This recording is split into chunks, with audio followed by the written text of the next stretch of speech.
Once upon a time, in a quiet village, there lived a girl named Chiamaka. She was beautiful, respectful, and the only child of her mother. From a young age, many suitors admired her, and even while she was still in secondary school, they began to come, asking for her hand in marriage.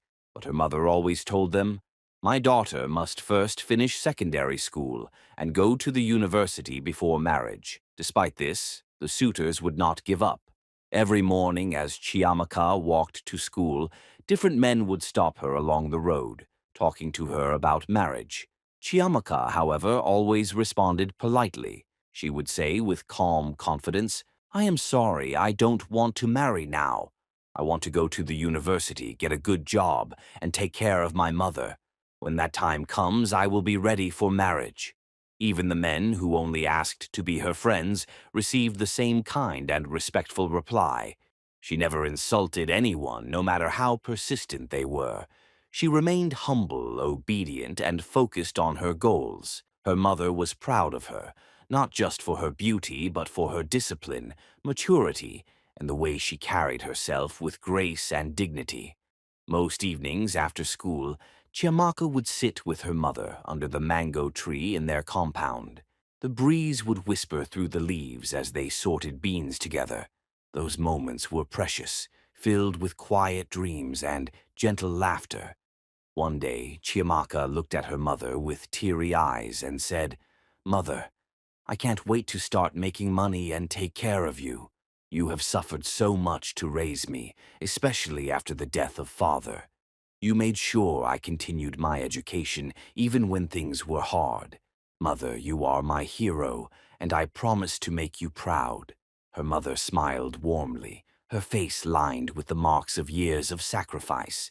She placed a hand on her daughter's shoulder and said, "My child, that has been my prayer for you.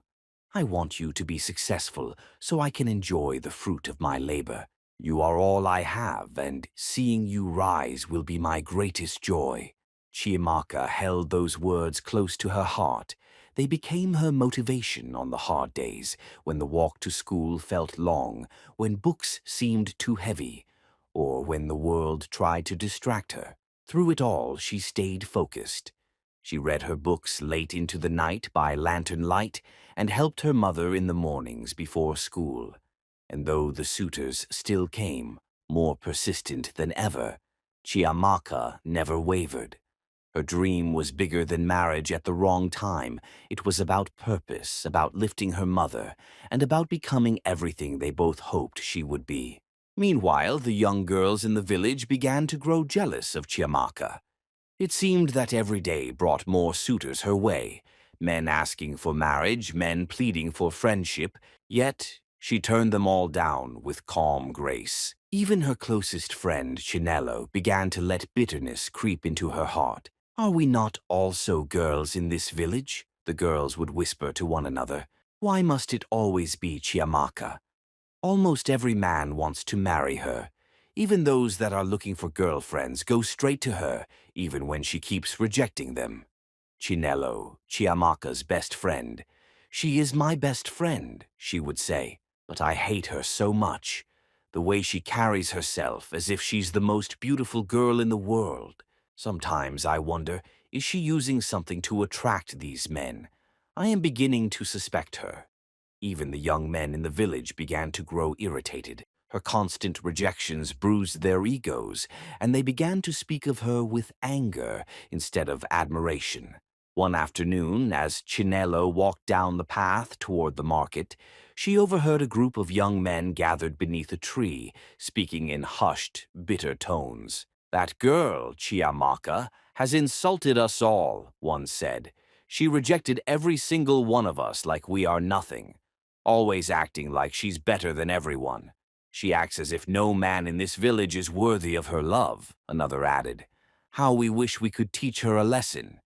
Hearing this, Chinello's heart stirred, not with concern, but with opportunity. She stepped toward them with a sly smile and said, "I know how we can teach her a lesson. Honestly, she has disrespected all of you. She walks around as if she's Queen Elizabeth herself." One of the young men narrowed his eyes. "So how do we do it?" Chinello glanced around and whispered, "In this village, stealing is a great abomination, especially if you steal something that belongs to the king, right?" "Yes," they agreed in unison. "So," she continued, "let's make it look like Chiamaka has stolen something from the king." Another boy frowned. "That won't work. Chiamaka is too wise. She knows stealing is taboo in our land. She will never do it." But Chinello only smiled, a cruel glint in her eye. "Leave that to me. I know how to get her to do it. She still trusts me as her best friend, and I know how to set the trap." The boys looked at each other, then at Chinello. Slowly, they nodded. A wicked plan began to form in their hearts. That night, Chinello couldn't sleep. She tossed and turned, her mind racing with envy and dark excitement. At dawn, she rose early, stood before her mirror and whispered to her reflection, "Today, Chiamaka will commit an abomination. Today she will be disgraced. The whole village will see her as a thief, and no man will ever want her again.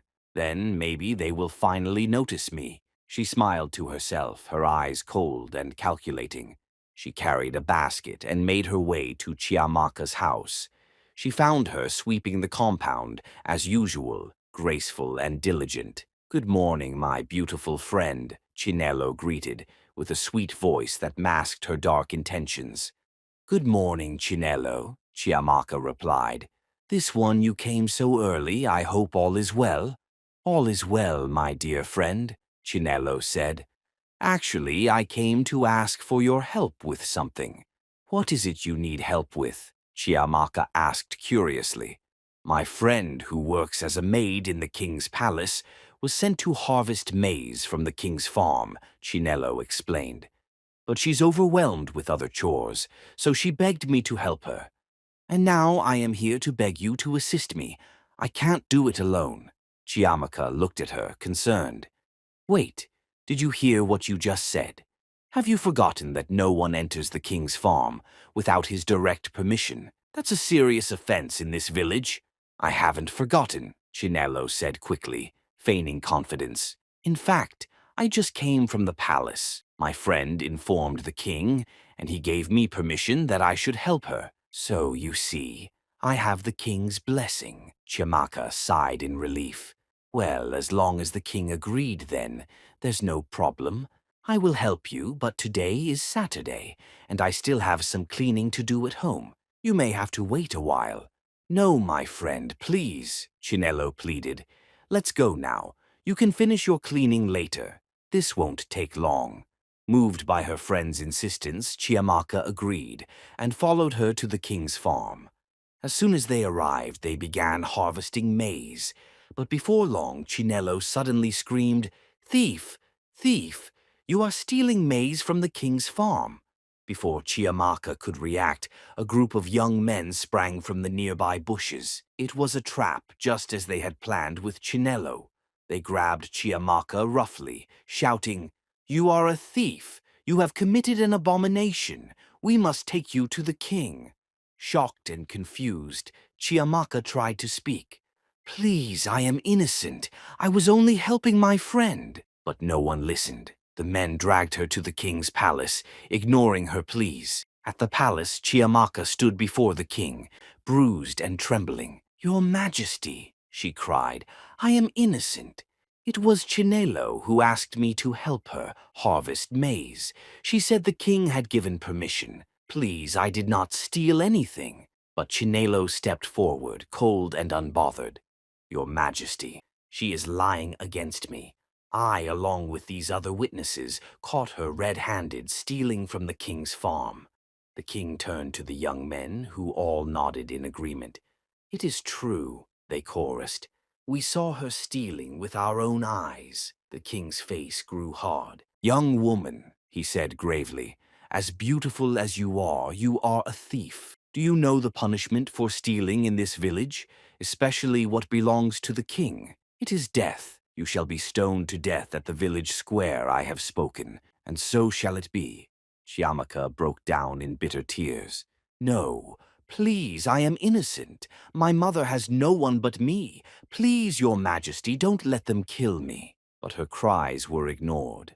Among the palace maids, one named Joy was deeply disturbed.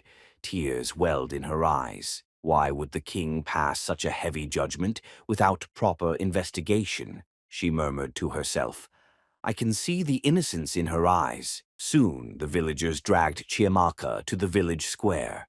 Word spread quickly, and a crowd gathered. When Chiamaka's mother heard the news, she ran with all the strength left in her aging legs. There, in the village square, she saw her only child, beaten and bruised, surrounded by angry villagers with stones in their hands. She fell to her knees and wailed, Please, my daughter is innocent. I can swear with my life. But the palace guards only barked at her. Woman, your daughter is a thief. She stole from the king's farm, and the king has spoken. Who are you to challenge the king's word? As the first stone flew, Chiamaka screamed. Her mother cried until her voice was hoarse, and when her daughter's body finally slumped lifeless to the ground, she collapsed too, fainting in grief. Without pity or remorse, the villagers carried Chiamaka's body to the evil forest, where the condemned are thrown. Only one man stayed behind. A stranger from a neighboring village. He lifted Chiamaka's mother and took her back to her home. He waited by her side until she awoke. Where am I? Where is my daughter? She asked weakly. The young man looked at her with sorrow. Please calm down, he said gently. Your daughter's body has been taken to the evil forest. My name is Godwill. I am not from this village. I only came to visit a friend, and from what I witnessed, they killed a girl without any proof. This is injustice. But Chiamaka's mother couldn't hear him. Her world had shattered. Her mind slipped into grief beyond reach. She wept endlessly, her heart broken beyond repair. Please, let me take you to my village. You can't remain here alone. I live with my younger brother and live with us. You won't be alone. But she didn't respond. Her spirit was buried with her daughter.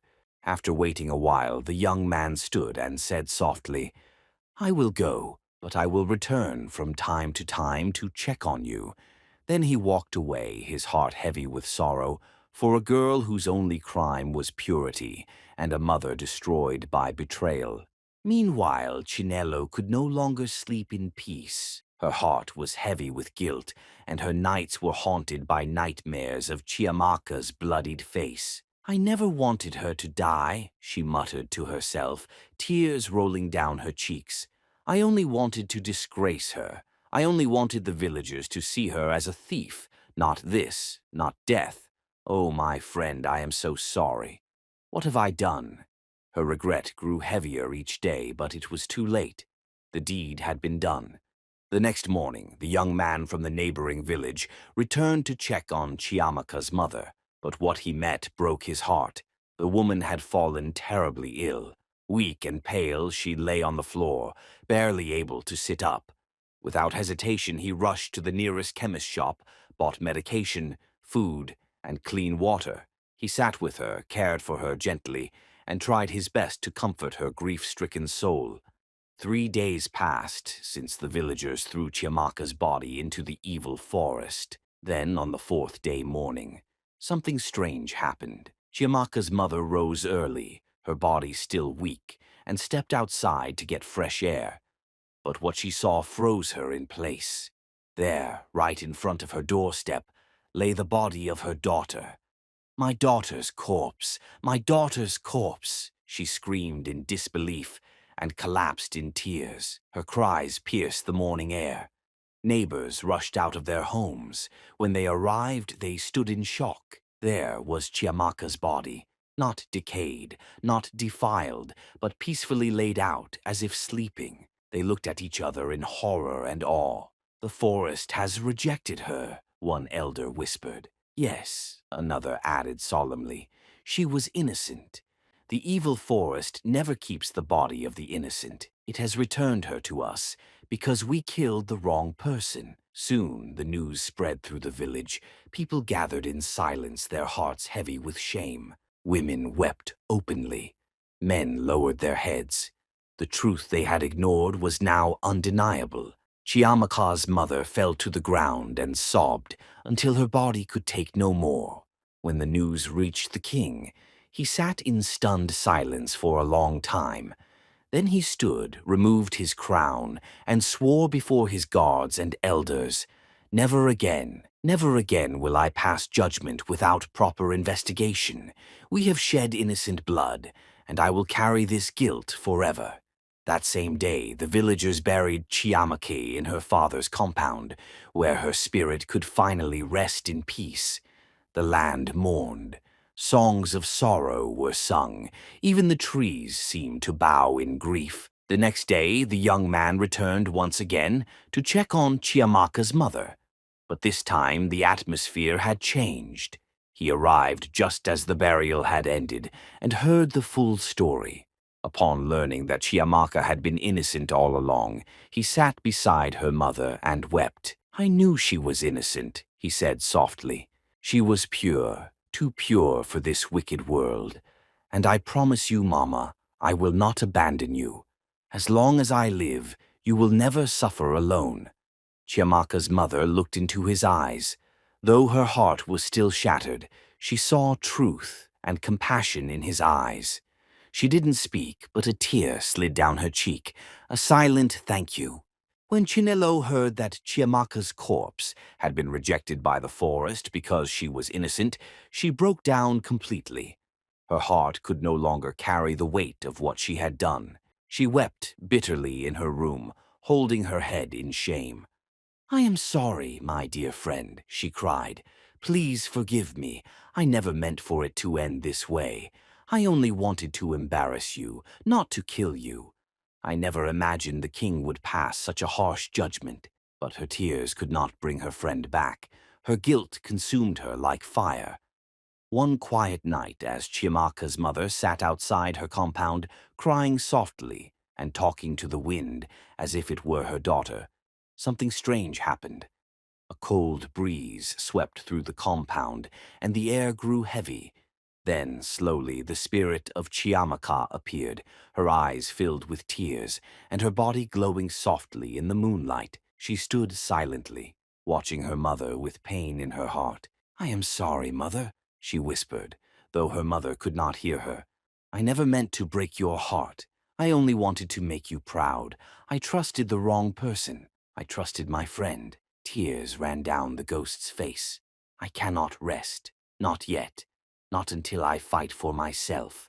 Not until the truth is fully known and justice is done. And mother, I will not rest.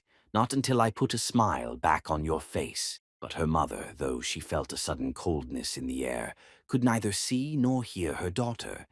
She only clutched her chest and cried harder, unaware that her beloved Chiamaka stood beside her, whispering promises from beyond. That night a wind howled through the village, a warning of what was to come. For the spirit of Chiamaka had risen for vengeance. The next day, before dawn broke, Chiamaka's ghost rose from her grave. The wind grew cold, and the sky darkened briefly.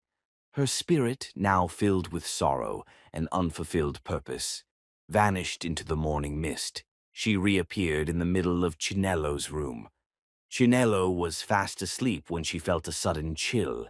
She opened her eyes, and there stood Chiamaka, pale and glowing, her eyes burning with quiet pain. "Why?" Chiamaka whispered, her voice like the wind. "Why did you betray me?" Before Chinelo could scream, her eyes rolled back and she fell to the ground, shaking violently. From that moment, madness seized her. She became mad. She ran out into the streets, barefoot, her hair disheveled, shouting uncontrollably. "I did it. I am the reason Chiamaka is dead," she screamed. "She was innocent. I was jealous. I planned it all. I told the young men what to do." She mentioned the names of all the young men. The villagers gathered, shocked and speechless, as they watched her cry and laugh at once, slapping herself and pulling her hair. "She was my best friend," she shouted, "but I envied her beauty. I hated how they loved her." The people were horrified. No one touched her. What punishment could they give someone, already cursed by the spirit of the girl they murdered? And then, one by one, the young men who conspired with Chinelo began to die. Some were found dead in their sleep, their eyes wide open in terror. Others were found dead along the village road, their bodies twisted unnaturally. Fear spread through the village. Chiamaka's spirit had not only revealed the truth, she had brought justice with her own hands. Now, Chinello roamed the village as a madwoman, muttering to herself in the market, pointing to shadows and screaming, "She is here! She is watching me!" The villagers lived in fear and sorrow. When Chiamaka's mother heard Chinello's confessions, she wept bitterly in her compound, holding her daughter's clothes to her chest. The pain of losing an innocent child burned fresh in her heart. That night, Chiamaka appeared beside her mother once again, her ghostly form standing beside the weeping woman, and watched her silently. "Stop crying, mother," she whispered. "I have fought for myself. I made Chinelo mad. I killed the men who lied against me. But I still cannot rest, not until I see you smile again." But her mother, heartbroken and weak, could neither see nor hear her beloved daughter. The spirit of Chiamaka faded once more into the night. The village, now quiet and full of sorrow, began to speak her name not with shame, but with reverence. Chiamaka, the girl who was wrongly killed, the girl who fought back even in death. One hot afternoon, under the scorching sun, a strange stillness fell along the village road. Out of the quiet breeze, Chiamaka's ghost appeared once more. This time she was not the sorrowful spirit who watched from the shadows. Her eyes were fierce with purpose. She stood by the roadside and transformed herself into a radiant, elegant young woman, her features flawless, her beauty nearly unearthly. She called herself Sandra now. She had one more person to deal with, the king himself, the man who passed a death sentence on her without justice. She waited. Soon the prince drove past in his car. The moment he saw her, he stopped and stared, completely captivated by her beauty and poise. "Hello, beautiful lady," he said, lowering his window, unable to hide his admiration. "What is your name?" "My name is Sandra," she replied sweetly, her voice soft like honey but heavy with a hidden mission. "Wow, Sandra, you look so amazing," he said, smiling. "Please, come in. Let me give you a ride." She nodded gracefully and entered the car. As soon as she sat down, she turned to the prince, locked eyes with him, and released a subtle charm. His heart raced. The spell took hold. "Sandra, my love," he said, almost breathless, "please marry me. Just say yes, and I will take you straight to my father, the king. I never felt this way before." Chiamaka, disguised as Sandra, smiled and said, "Yes, I will marry you." The prince, thrilled and desperate to please her, turned the car around and drove straight to the palace. He rushed in to announce the good news. "Father, your Majesty, I have found the woman I want to marry. Her name is Sandra." The king, who had long been urging his son to settle down, stood up with excitement. "My son, this is wonderful news. I am happy for you. Let me see her." The moment Chiamaka stepped into the palace, the air shifted. The king looked into her eyes and felt something strange, but before he could ask further, she charmed him, as she did his son. His mind clouded, his questions faded. "Where do you come from, young lady? Who is your father?" he began to ask, but the charm wrapped around his mind like mist. He blinked slowly, then smiled. "No need for all that. If my son loves you, then I accept you. I hereby pronounce you husband and wife." And just like that, the wedding was declared. The prince was overjoyed. The villagers were stunned by the suddenness, but they dared not question the king. But beneath the celebration, something darker stirred. Chiamaka had entered the heart of the palace, the very place where her life had been unjustly taken. And now, the worst was about to happen.